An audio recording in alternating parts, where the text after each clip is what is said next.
پہلے والے اور بعد والے شان میں برابر نہیں ہو سکتے. پہلے والے شان میں اعلیٰ ہیں دوسرے والوں سے. پھر اللہ فرماتے ہیں لَقَدْ رَضِيَ اللَّهُ عَنِ الْمُؤْمِنِينَ إِذْ يُبَايِعُونَكَ تَحْتَ الشَّجَرَةِ. اے میرا پیارا پیغمبر محمد رسول اللہ صلی اللہ علیہ وسلم جن لوگوں نے درخت کے نیچے بیٹھ کر جب رسول اللہ حدیبیہ کے مقام پہ ٹھہرے تھے، حضرت عثمان گئے تھے مکہ میں اجازت لینے کے لیے، ہم عمرہ کرنے آئے ہیں. مکہ والوں نے حضرت عثمان کو گرفتار کر لیا. کیوں گرفتار کیا؟ مکہ والوں نے کہا عثمان تیرے ہم پہ بڑے احسان، تو عمرہ کرنا چاہتا ہے تو کر لے.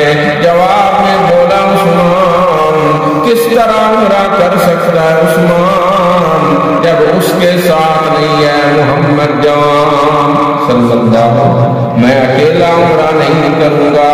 مکے والوں نے دیکھا یہ کیسا انسان ہے، اس نے عمرہ چھوڑ دیا ہے اپنی نبی کی محبت کے لیے صلی اللہ علیہ وسلم. اتنی محبت ہونی چاہیے نا میرا دل میں ہماری نبی تھی.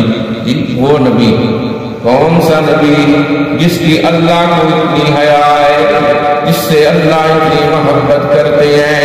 وہ اپنا چہرہ آسمان کی طرف کرے رب قبلے تبدیل کر دیتا ہے.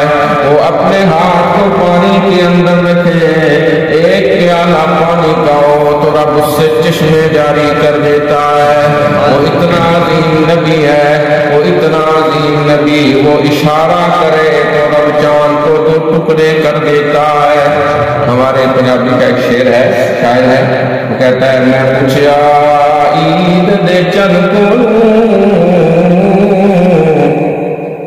عید کا چاند، میں پوچھیا عید دے چن کو کدی تیری عید منائی ہے. اس دسیا میری زندگی وچ ایک اہلی رات نہیں آئی ہے. کدی ملک عرب دی دھرتی تے ایک سونے انگل گھمائی ہے.